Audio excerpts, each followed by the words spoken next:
నమస్కారం ETV news కు స్వాగతం ముందుగా ప్రధానాంశాలు సిరియాపై ఎగిరిన రెబెల్స్ జెండా దేశం విడిచి పరారైన అధ్యక్షుడు అసద్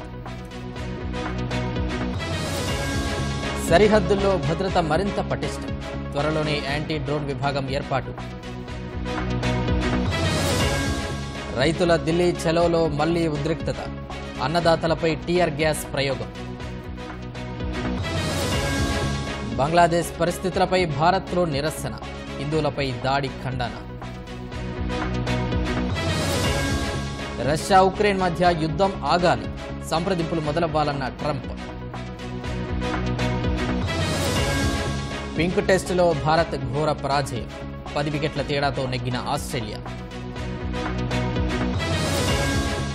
WTC జాబితాలో 3వ స్థానానికి భారత్